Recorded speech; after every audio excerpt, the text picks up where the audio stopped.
episode, we're going to get the stake pockets on the rear of the bed welded in, and then we'll get the tailgate mounted, and we'll work on the roll pan area.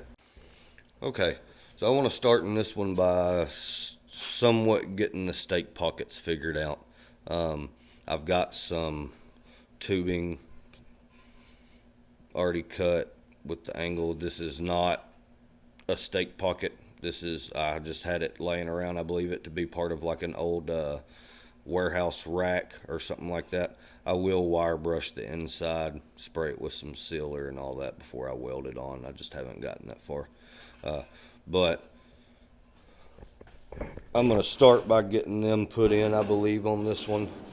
Both of these, once both of these are put on the back and welded in, a lot of the stability on the back section of the bed will be there like it needs to be.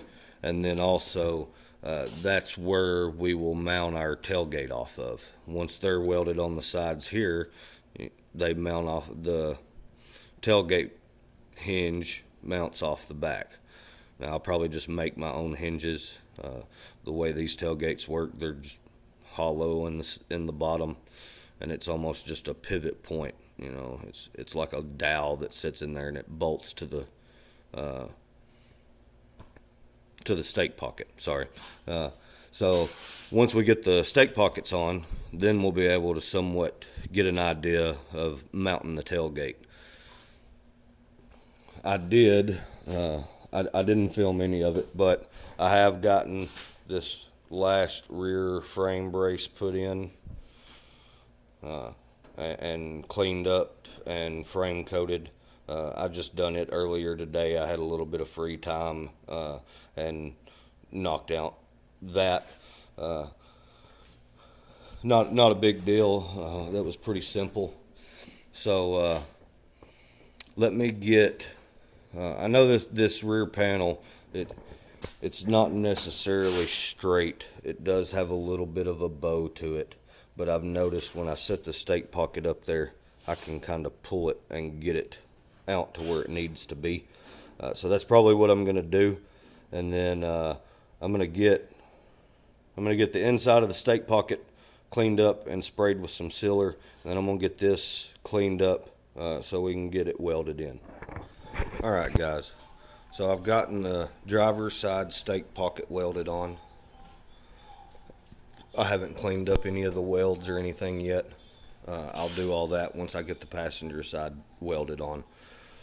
That's what I'm fixing to get started on now. I've still got to take the piece that I'm going to use as the stake pocket. I've got to get all it's like an orange paint. It might be powder coated, I'm not sure. I got to get all it ground off. I want to get it ground off before I weld it on. And then I'll have to clean the rust on the inside and do the sealer on the inside of the pocket as well. And then once I get them both welded on, I'll get the other side welded on once I get all the coating that's on it cleaned off and the inside done. I'll get that side done. Then I think I'm going to go ahead and come in and cut this the top for the stake pocket, and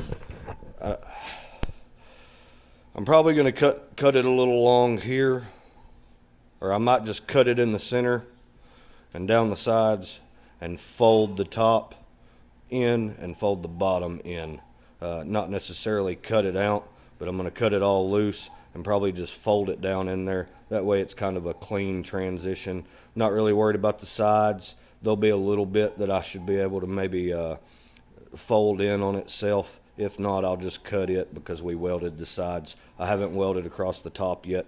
These rails, I don't know if you've noticed, these rails are galvanized. And I don't know that I'm going to leave these. I believe this is maybe some fencing or something, but it's galvanized. I'm thinking about swapping this out and redoing the bed rails myself. So I haven't welded any of this. The tops here down the sides have been welded, but I haven't welded anything to the rail or this top lip here yet. What I may end up doing is coming in and putting another piece and kind of rolling it out toward the edge of this and then filling the gap. That way it's just more of like a smooth roll of a transition. I've seen trucks that's been done like that. I like it. I'm not sure if I'm going to do it yet. It just depends on how far it goes. I'm not sure what we're going to do. It's one day at a time.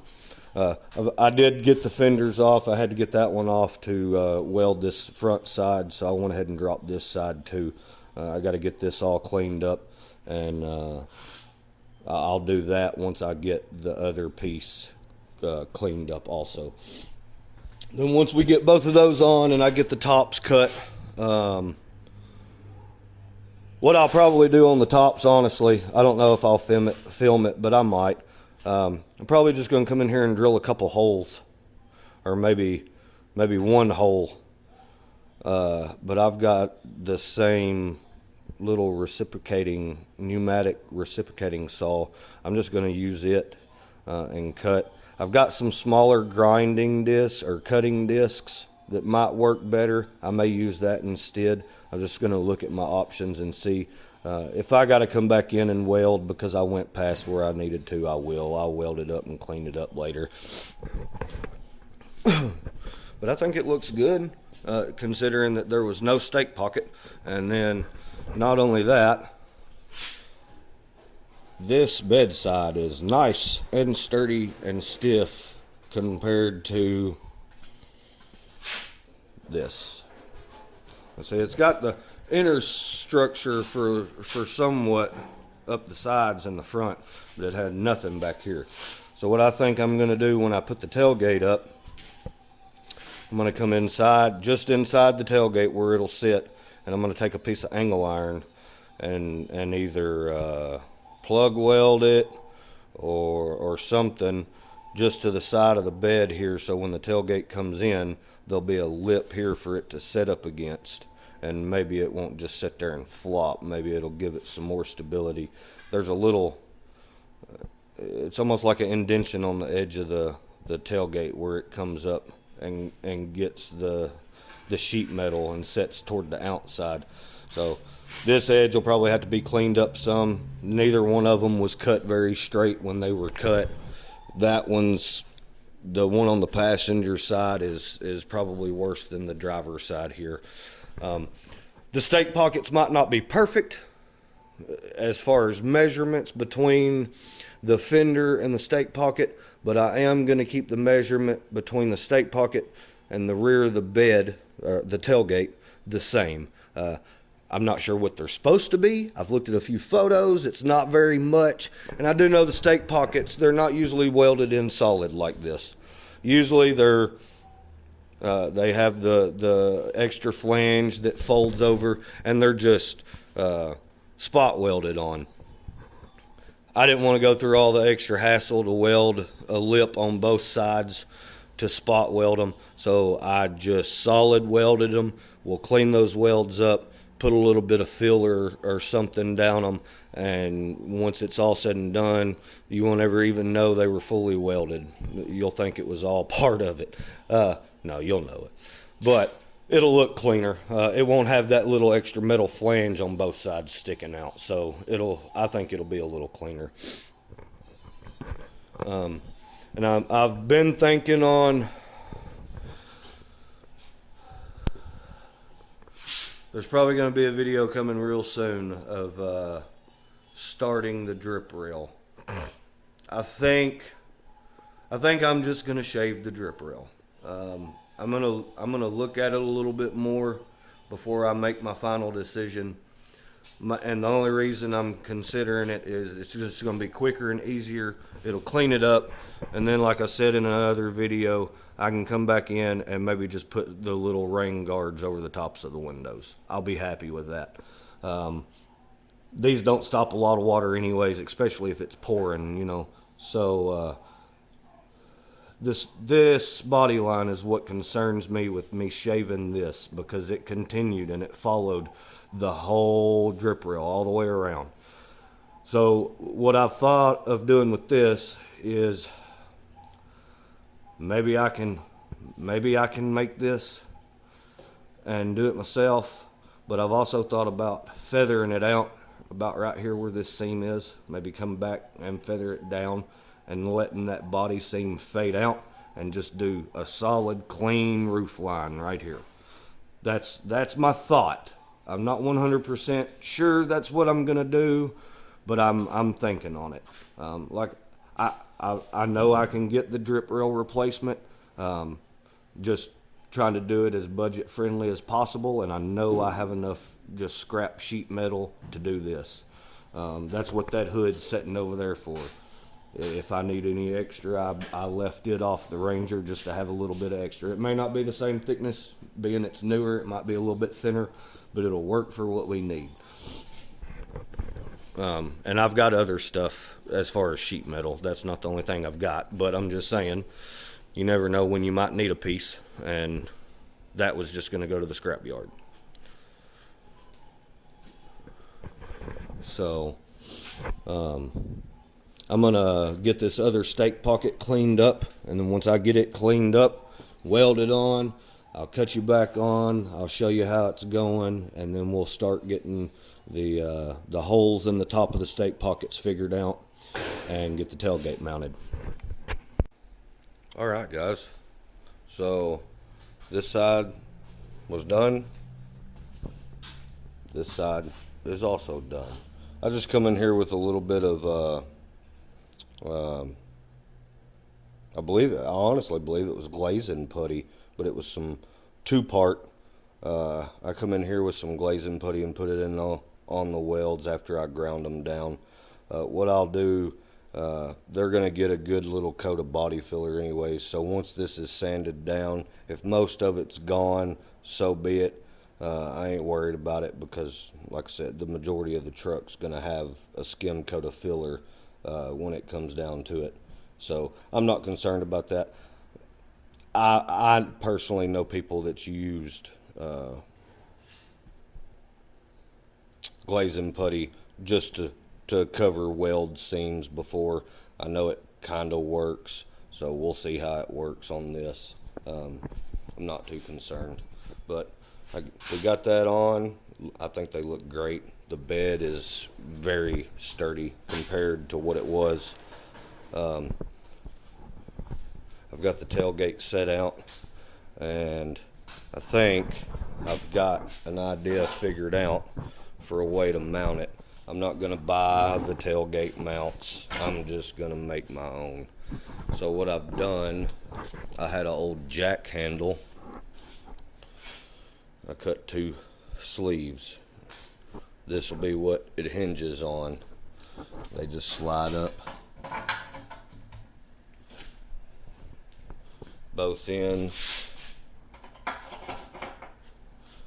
And then what I'm going to do to mount them, excuse me, I've got these 2 little plates. I'm going to cut them somewhat as a diamond and grind them down real good. If you look at most of the factory ones, it was almost a diamond shaped plate that they mounted on, or it was just a big stud that come off with a flange off both sides. I'm going to do this. I think it'll look all right if they turn out the way I want them to. And then once we get these cut out and maybe get the holes, go ahead and get the holes drilled in them. They may be a little bit long. I'm going to get the diamonds cut, and if they're too long, I'll mess with that later, and they may not be perfect. I'm not worried about it. But when I get these done, I'm going to take these, hopefully, on the end that will be on the plate. I'm hoping I can take and either heat it up or something, and I'm going to try and flatten this end. And then if I get it flattened like I want, I'm just going to weld this straight to the plate, and this will be what the tailgate hinges on, and then we'll just be able to unbolt it with this. So I think that's what I'm going to do for the tailgate. I think it'll work as long as I can get those ends knocked down flat, kinda. I don't want them just being stuck out like that, round and all that. So I'm hoping we can kind of flatten them out. That way they'll kind of, you know, just blend in a little bit. Even if it's more rounded, you know, I know it's going to be kind of big and bulky, but we'll see how it goes. So I think I'm going to try and get that set up, get that figured out. I've still got to come into the stake pockets and drill holes, but I won't do that until I have the brackets made for the hinge point for the tailgate. That way I know, you know, my holes will be where they need to be. And then I'll get both of those done. I'm probably just going to use some riv nuts to bolt them in with. It should be rather simple to get the tailgate on after that. So let me see what I can't get done, and we'll get the tailgate on. Okay, so I've got the stake pockets done. I had to come in and trim a little bit off this side flange. It was in the way of mounting the hinge points for the tailgate, but I've got those made. I think they turned out pretty decent.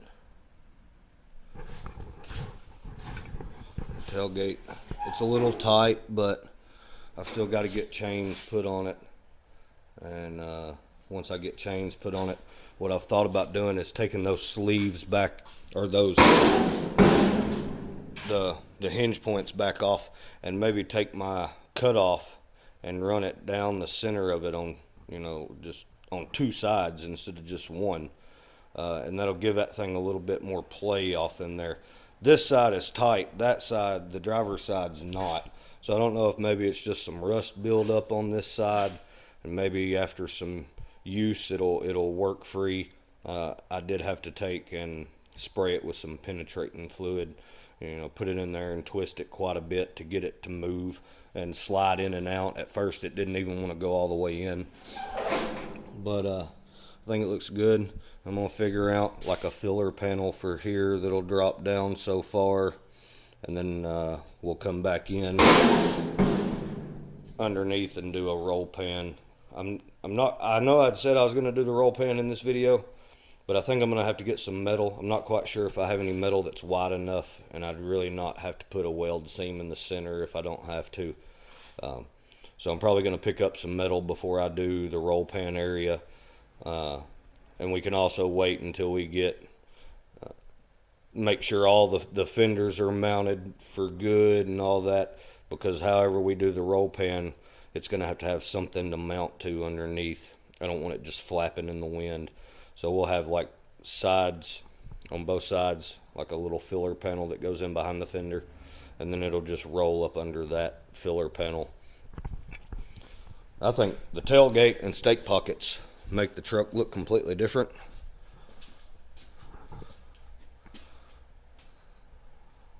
I had to take the fenders off to do the stake pockets and stuff, and I just haven't completely put the running boards back on yet. So I've been trying to figure out a good way to do the chains. I don't have the original chain and latch. I may buy a set, or I may just look at making my own. Not quite sure yet. I had originally had the idea of maybe even just cutting these tabs off, not even doing the chains on the outside, do some chains on the inside, and maybe some type of little hidden latch on both sides on the inside. That way you didn't see the chains and all that from the outside, and once you let the tailgate down, the chain would still stop. Because if you remember, I want to come in and put a little piece of angle iron down the side here, so when the tailgate's closed, it has something to rest against. Maybe even put a piece of weather stripping down, you know, sticky back weather stripping or something, so when the tailgate's shut, it's not rattling. That's just been a thought, and if I'd done the angle iron, that would give me a little bit of support if I did do like a hidden latch or or whatever. I've seen people use the little slide latches like you'd put on a door or cabinet door or just whatever. So I'm not sure yet. I'm still brainstorming on what I want to do as far as latching the tailgate and the chains. I thought about just getting some cables off of like a newer truck and adapting them to mount to this tailgate. Not quite sure yet.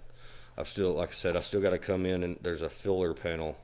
That bedside stops about right there. I got to come in and do just a filler panel down to about the bottom of the stake pocket on both sides. And then I've realized this fender, there's about an inch gap or so here, maybe a little less than an inch. But on this side, there's not really much of a gap. And I thought I had all my measuring right whenever I was getting ready to mount the fenders. So I don't know if maybe just the bed sides aren't exact or what. Like, I didn't build the bed, somebody else did, and it was just, built from sheet metal and a couple pieces of tubing. I think it was fence post. It's galvanized. But so I'm gonna do a little bit of messing with the fenders. I still want to come in where those fenders mount. I want to come in and slot the holes. That way they've got a little bit of adjustment anyways. For whatever reason. I know it'll make it easier getting them on and off just on the mounting. It's kind of hard to get them lined up. One person hold the fender up there and get one of the little bolts started. So I'm hoping if I slot the holes, I'm putting washers on all of them anyways. So I'm hoping if I slot the holes, maybe I can get that side to pull back forward just enough to match this side, or vice versa. I don't really want this side. I don't want either side back against the stake pocket. I'd like for it to have a little bit of a gap in there. That way it's not rubbing. If we do paint the truck, it'll just rub the paint off. And sit there and hold road grime and all that. Probably wear a hole in the metal if it's, vibrating and rubbing enough. So, and these fenders have a support brace that kick up off the bottom. This side don't have that, so I'm going to have to make one for this side. And then I'm going to come in off probably just the side there, and maybe put a piece of angle iron, weld it in, and use it to mount that too, maybe on both sides. I don't know how I'll mount them, but I'm going to mount them somehow just to give those fenders a little support so they're not flopping. I think I believe the fronts also had one in the front corner. I may be wrong on that. I can't remember for sure. I think it's looking good. Those stake pockets and tailgate, they made a big difference. I honestly think so.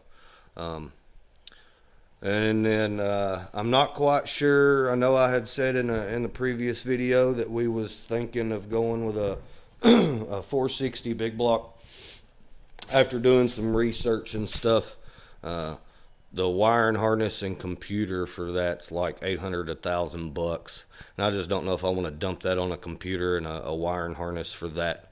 I could think of a lot of other engines that I'd rather spend $800 on than a 460 that I'm not even quite sure is any good. I know it's ran hot. I know it's been ran hot a couple of times, so there's still a chance that something's messed up. It warped head. I'm not worried about blowed head gaskets because I would tear the engine down and replace all the gaskets and clean it up and rebuild it anyways. But if we had to start getting into sending it to a machine shop because it's scarred up a bearing or anything like that from overheating, I just wouldn't want to get into it. So throwing that on with the price of a wiring harness and computer, I don't know that I'm going to go with the 460. I'm going to do some more looking around.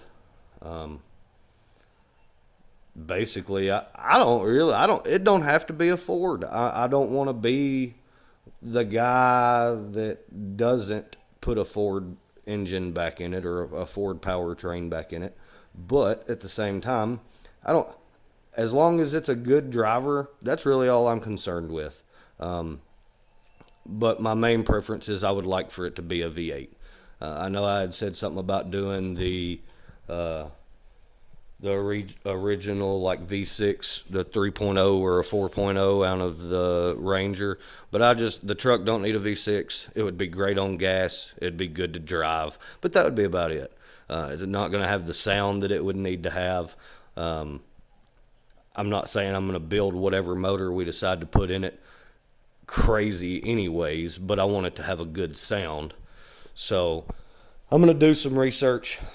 I do have a buddy that has a Dodge Ram that we've kind of tossed the idea back and forth of taking. It's got I believe it was a 360 that we've considered taking out and putting in it.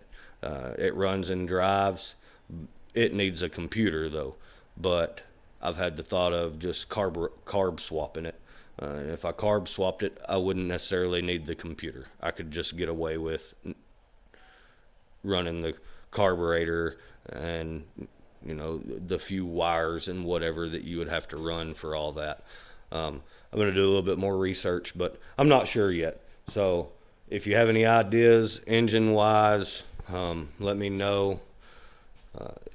I do plan on maybe pulling the original 312 Y block off of the original frame, and I'd like to get it in the shop and pull it apart and see exactly what's wrong with it. I have a feeling it's either a collapsed lifter or maybe the cam wiped a lobe, something like that. It'll rotate about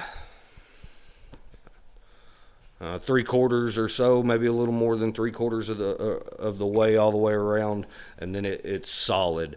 I pulled one of the valve covers off, and one of the push rods is down in the head a little bit. So like I said, it's either a lifter issue or a cam issue, I would think,